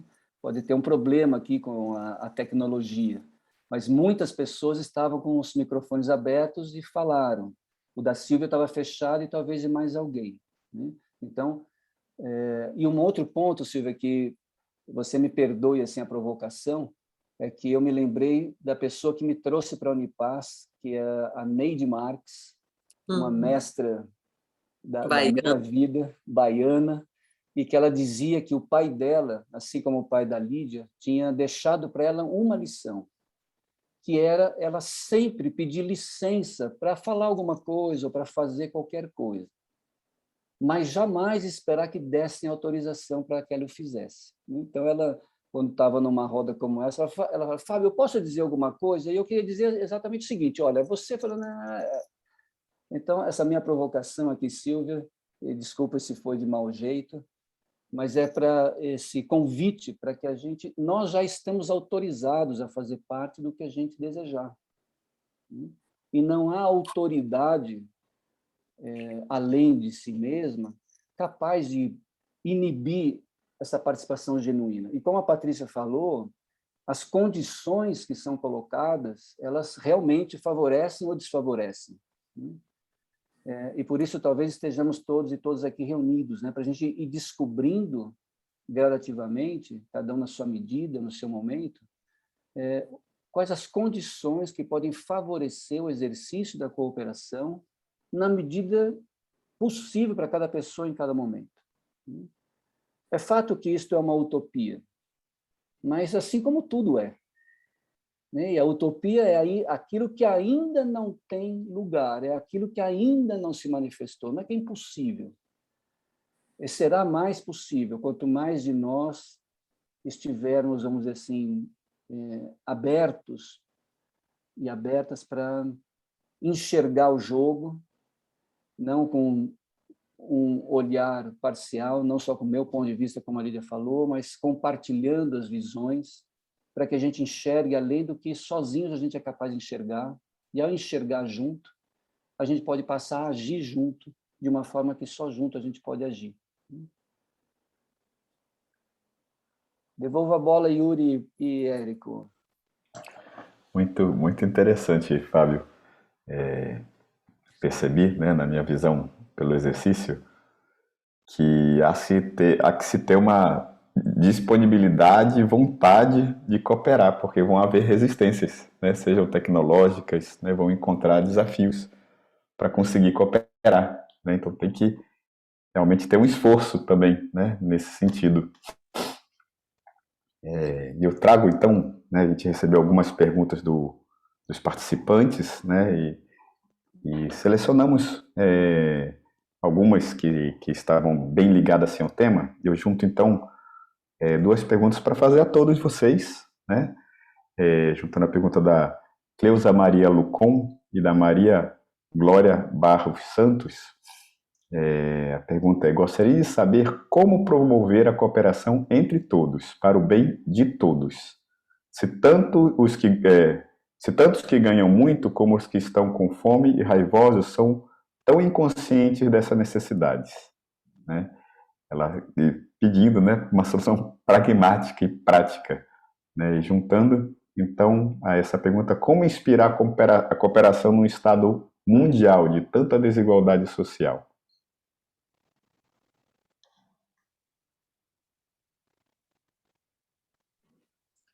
Bom, se vocês me permitem,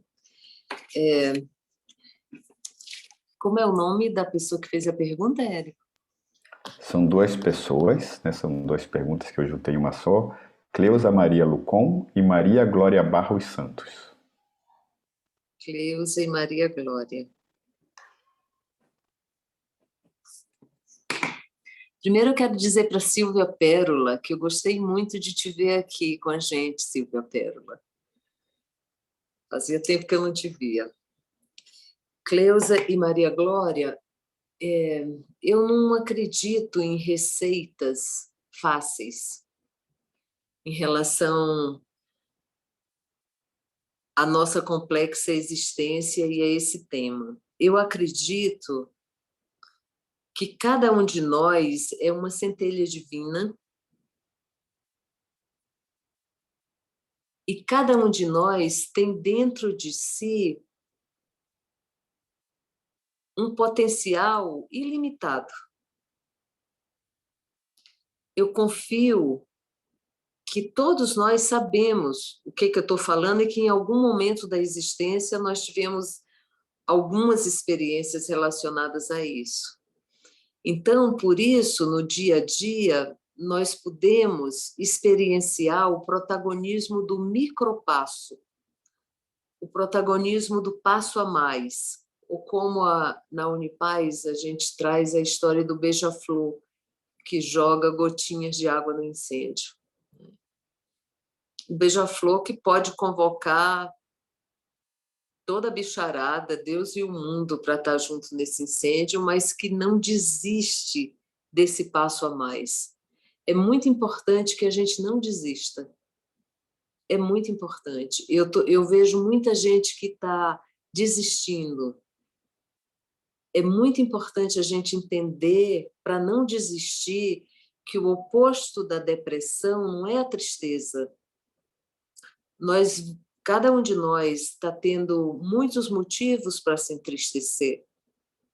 O oposto da depressão é a vitalidade. Então, não vamos desistir da nossa vitalidade. Aqui em Brasília, nesse final de semana, eu pude ir no sábado e no domingo, eu não estava dando aula, e fui a um parque nacional que tem aqui, que é água mineral. Meu Deus, que maravilhoso ir lá, tomar banho de floresta, as piscinas estão fechadas, mas tem um chuveirão de água mineral que você pode tomar um banho. Coisas simples de conexão com essa vida animada, generosa, vital que está aí, e que podem nos ajudar a dar o pequeno e possível passo a mais no dia a dia, na construção de um mundo melhor e de um mundo de paz. Então, eu confio que Cleusa e Maria da Glória, assim como todos nós, vão reinventar esse passo. Isso pede coragem. Isso pede ir além do medo. Coragem no sentido literal de agir com o nosso coração inteligente. É isso que eu posso contribuir. Fábio, Patrícia, querem complementar? Obrigada. Lídia, obrigada, Cleusa e Maria Glória, pela pergunta. Eu entendo eu compartilho a sua preocupação, Cleusa e Maria Glória, mas também acho que vai na linha que a gente pode, várias dimensões essas perguntas de vocês, a gente precisa começar ela no micro, precisa começar ela no sentido, né, do eu, precisa olhar para o meu protagonismo. Como é que a gente olha, né, para as coisas que estão ao nosso redor? Tem algumas formas da gente olhar isso, quando a gente fala de colaboração. A primeira coisa que eu percebo é assim, será que eu estou me sensibilizando ou eu estou me dessensibilizando sobre as coisas? Então, acho que sensibilizar-se sobre as coisas é a primeira coisa. Será que eu posso fazer alguma coisa pelo meu bairro, pelo rio poluído, eu posso pelas árvores, eu posso fazer, porque eu estou sensibilizada. Então, estou sentindo, consigo sentir, sabe? Eu consigo falar sobre isso, eu consigo lançar um problema, eu consigo propor alguma coisa. Eu preciso sentir primeiro para fazer isso. Eu preciso sentir. A segunda coisa é assim, eu tenho a informação, eu tenho uma transparência sobre as coisas, eu tenho como buscar informação sobre aquilo que eu estou me sensibilizando. Então, eu tenho como me conectar com um grupo que esteja cuidando do plantio de árvores aqui em Curitiba. Ou, sei lá, existe como buscar informação? Existe. Então, eu estou sensibilizado, eu tenho como buscar informação. E agora, será que eu consigo modificar a realidade? Então, eu estou sensibilizado, eu estou em busca de informação, e agora eu vou atrás de mudar a realidade com aquelas pessoas que também estão conectadas e sensibilizadas. E aí, sim, eu consigo olhar para a minha responsabilidade. Eu sinto, estou sensibilizado, eu tenho onde buscar informação, eu me sinto... eu tenho capacidade de mudar a realidade, mesmo que pequenininha, aí então eu me sinto responsável dentro das minhas expectativas de fazer as coisas.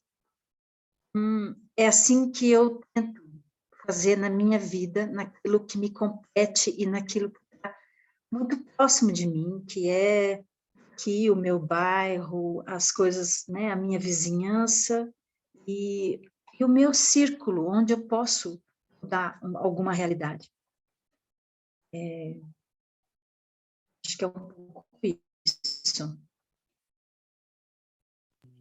Oi, gente, desculpa entrar aqui. Turiba, eu estou vendo aqui que você vai sair. Brigadão, tá? Por ter participado. Foi uma alegria e uma honra, meu irmão. Muito obrigada. Bom caminho.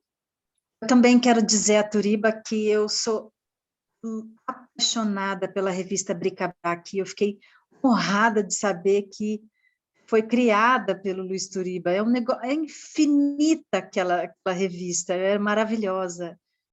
Então, eu fiquei muito emocionada de saber que foi você, Luiz Turiba, que trouxe ao mundo esse presente para nós. Gratidão, Luiz, pela presença do teu presente aqui conosco, né? Que inspirou o nome, né, Yuri e Érico, dessa nossa conversa aqui, viu? Gratidão.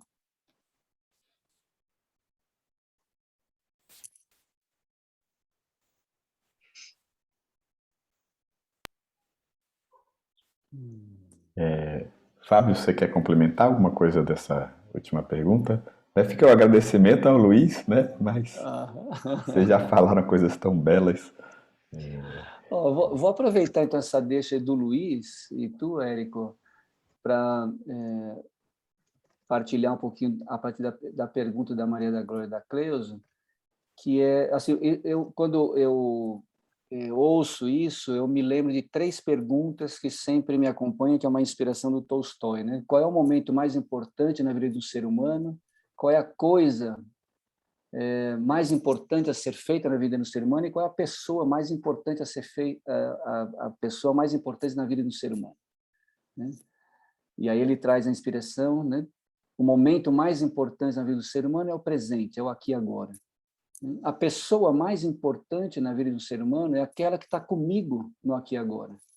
E a coisa mais importante a ser feita na vida do ser humano é aquela que eu for capaz de fazer com a pessoa que está comigo no aqui e agora, né?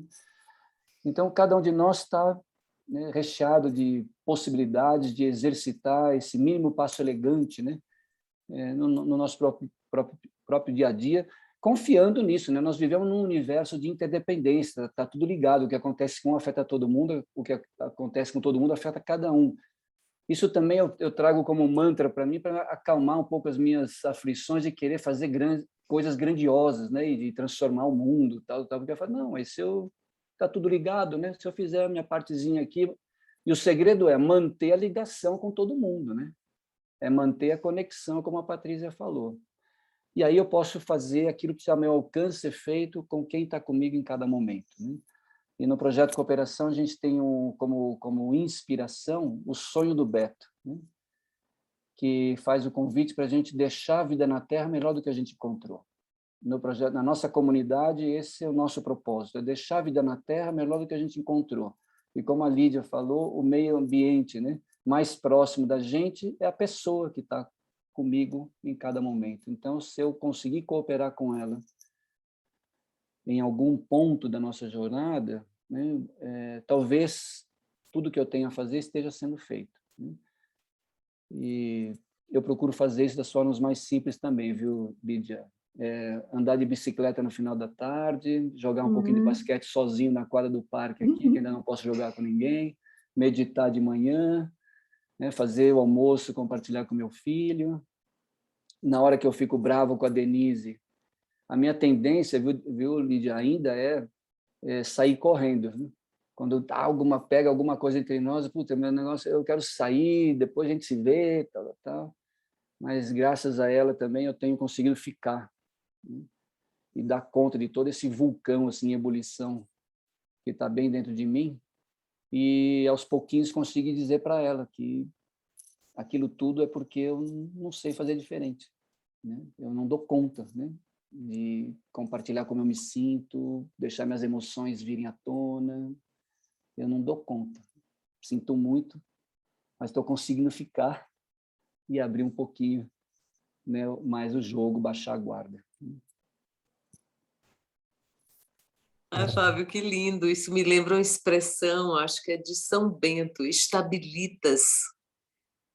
Ele falava, uma árvore que está sempre sendo transplantada tem um crescimento prejudicado, e as pessoas também são assim.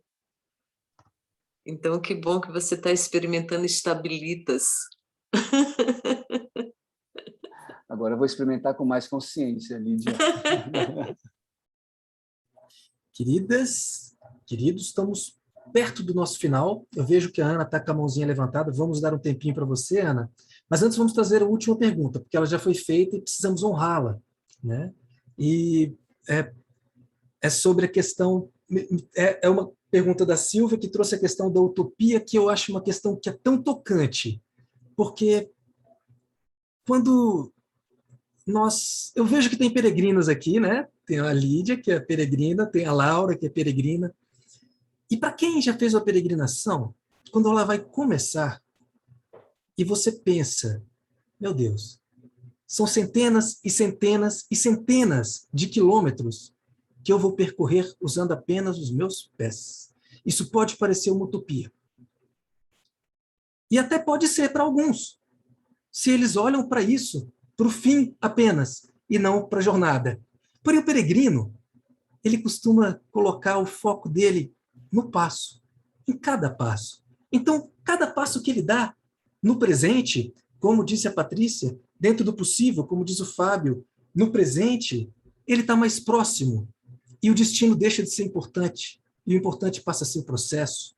E aí não existe mais utopia. Existe o que nós podemos entregar no aqui e no agora. E com base nisso, eu queria trazer a pergunta da Silvia. Acho que o grande problema é a neutralidade. estamos apegados ao conceito de holístico, mas o que as redes, grupos e igrejas fazem de concreto para matar a fome do povo? Acho que passou da hora de tomar partido, dizer claramente de qual lado se está. Eu me afastei muito desse tipo de eventos, porque acho que continuamos encastelados e me incluo. Quando vamos botar a mão na massa e promover a paz pela praxis? Uma pergunta e uma provocação.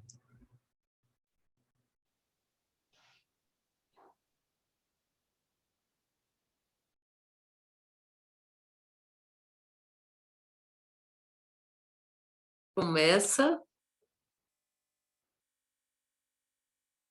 Quem fez a pergunta, a provocação? A Silvia Pérola. Ah, Silvia Pérola. Que bom, Silvia Pérola. Silvia Pérola, a sua provocação me toca profundamente. Esses dias na Unipaz, nós vamos soltar um manifesto. Nós escrevemos esses dias um manifesto, porque eu estou com essa inquietação toda, né? Porque na Unipaz a gente fala de transpartidarismo, né? Nós não temos partidos, porém nós temos uma ação que é política. É política, sim, porque a gente cuida do bem comum. A gente cuida do bem comum. Eu estou cuidando da educação para a paz, fazendo trabalho voluntário dentro de várias escolas, de vários lugares do nosso país, insistentemente cuidando disso. Isso é um micropasso, é um passo a mais. Eu não desisto de continuar voluntariamente trabalhando com cultura de paz na educação. Nunca vou desistir, vocês vão me ver com quase 100 anos fazendo o mesmo que eu faço hoje, né? Mas eu entendo, sim, tudo isso que você fala, a gente tem uma praxis, sim, que eu reconheço, que eu honro. Podemos ser mais efetivos? Com certeza. Mas estamos no processo e não estamos fazendo vista grossa e não estamos sem assumir o nosso protagonismo, né? É isso que eu posso te dizer, minha irmã. Me inquieta tudo que você coloca. Essa inquietação sua é a minha também. Todo dia eu me pergunto o que eu posso fazer em relação à fome, por exemplo, que é o que mais me toca, né? Nós estamos vinculados a vários movimentos aí, e dando a nossa parte, fazendo a nossa parte, mas eu acho também que a gente pode ter uma ação mais efetiva em relação à fome. É isso que eu posso te dizer.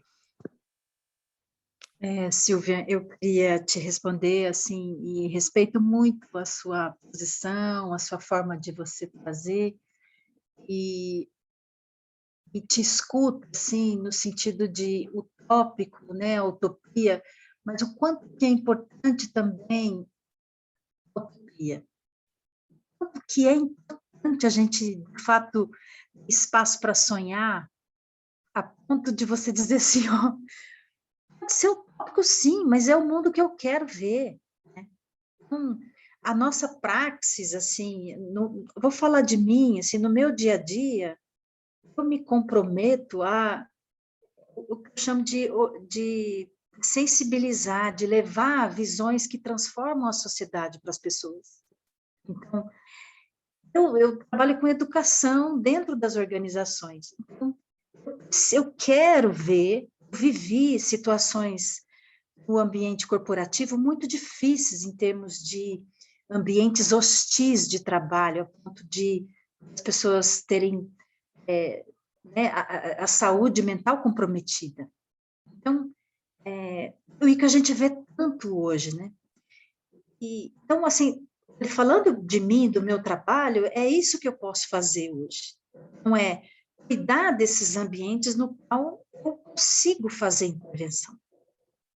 Então, eu consigo fazer intervenção através das visões que transformam as coisas. Então, eu vou trazer ferramentas, eu vou trazer coisas para que essas pessoas possam também modificar, se sensibilizar, mobilizar, estruturar, integrar as coisas ali, para que elas também possam modificar a realidade delas.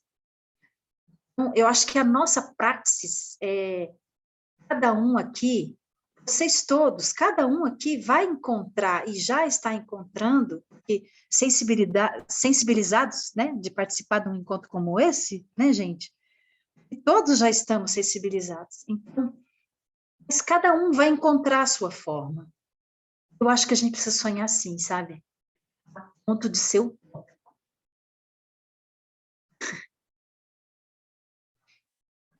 É um risco, né, Patrícia? Assim, acho que o Silvia, assim como agora há pouco eu me arrisquei, fui indelicado com você, não há garantia de que cada uma das nossas ações, atitudes, elas funcionem ou sejam benéficas para todo mundo e para si mesma, né? É um risco. Eu acho que, para mim, parte acho que assim, desse convite que você faz, Silvia, é me preparar para seguir vivendo num mundo de cada vez mais incertezas, de impermanência, né? De tudo aquilo que era até aqui já talvez não seja mais, ou seja, a gente ser capaz de viver nessa zona de risco. E viver numa zona de risco sozinho é uma coisa. Viver numa zona de risco em comunidade, em boas companhias, é outra coisa. E acho que a nossa dedicação aqui tem sido para nos ajudar a ir reunindo as tribos, a grande comunidade, ou seja, cada encontro é um transbordar, né, dos limites dos limites de cada pequena comunidade que encontram outras, a gente vai se revendo como uma unidade, né? Acho que assim, para mim, me toca isso. E o teu nome, né, Silvia Pérola Costa, né? Traz essa inspiração, né? Ser pérola, né? Para pérola ser pérola, tem lá todos os riscos, né, que vão acontecendo no interior, né? A pérola é a cicatriz da ostra, né? E não há cicatriz que se faça se eu não sentar na bike e arriscar pedalar, né? E cada um de nós tem feito isso, sabe? E eu acho que, só repetindo um pouco o que foi dito antes, acho que o que pode nos ajudar é a gente lembrar de que somos parte e, portanto, a gente pode ficar um pouco mais tranquilo e tranquila de estar fazendo a nossa parte, mantendo a ligação com todas as outras. E aí isso vai movendo, né, o tabuleiro, né?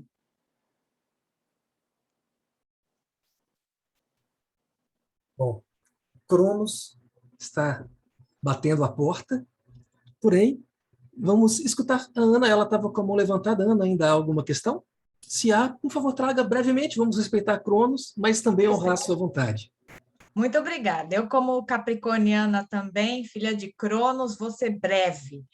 Eu acho que primeiro agradecimento a todos pelo privilégio de escutá-los. Eu queria só dar um exemplo muito simples, porque a minha inquietude era porque a gente pode ficar sem alimento no mundo porque as abelhas estão se extinguindo.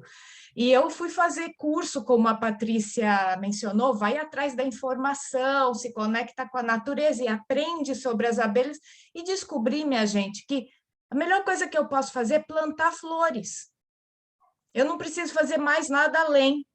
Então, assim, são pequenas coisas que cada um de nós aqui, se a gente fizer, a gente vai estar ajudando a ter abelha e nós vamos conseguir ter alimento. Então, só para a gente sair com essa reflexão. Obrigada. Ô, Ana, Yuri, Obrigada, posso Ana. falar uma coisa para Ana? Claro! Ana, deixa eu ver se eu vejo você. Perguntaram para o meu netinho de 7 anos na escola. Joaquim, ele mora comigo. Na sua casa tem animal de estimação? Ele falou, tem. A professora falou o quê? Ele falou, as abelhas da vovó. Oh, que graça. Há 3 anos atrás, Ana, a gente chegou do Réveillon, em São Paulo, aqui em Brasília, e as abelhas tinham feito morada na caixa de ferramenta do meu companheiro, do Luiz. Aí o Luiz, eu não tinha visto, o Luiz me pediu um incenso e começou a fazer fumaça para as abelhas saírem. Quando eu vi o que o Luiz estava fazendo, eu comecei a chorar. Eu falei, Luiz, é uma honra as abelhas terem nos escolhido. E o Luiz sabe quando eu falo sério. Aí ele tirou todas as ferramentas e as abelhas já estão aí, moram conosco na nossa casa. Já fazem 3 anos. Elas moram numa varandinha, elas são super respeitosas, e eu estou plantando, Ana, na quadra aqui em Brasília, na 106, as plantas que elas gostam, que as abelhas gostam. Eu descobri que elas amam peão roxo, que o peão roxo é super especial para as abelhas, tem tudo que elas precisam. Eu planto um monte de flor e peão roxo aqui na 106 Norte, vocês podem conhecer. Muito bom, obrigada, lindo isso. É isso aí, Lídia. Já estamos achando uma comunidade de cooperação aqui. Cooperar com Obrigada. Com o próximo e com o todo, até com as abelhinhas. Até não, com as abelhinhas, claro. Nossas irmãs abelhas, é isso aí. Queridas e queridos, essa foi a terceira tenda do encontro, foi lindo.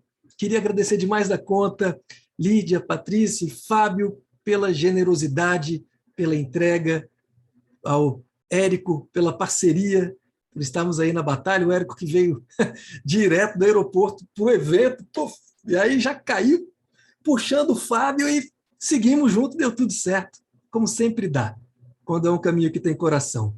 Então, muito obrigado a todos vocês pela participação, por terem dado a sua atenção e a sua contribuição à nossa casa, à Matriz, e queria convidar todos a abrir o microfone. Agora está aberto, Silvia. Agora está aberto para todo mundo, então abre o microfone. Deixa eu testar. Manifestações. Tá, agora tá. Gratidão, Yuri. Foi lindo. Suas palavras. Gratidão, Yuri, Érico, Patrícia, prazer. Prazer, Lídia. Eu adoro Unipaz, Unipaz Goiás, Unipaz Brasília, Unipaz Ceará. Eu vou sempre para lá. Beijo para vocês. Tchau, pessoal. Fábio.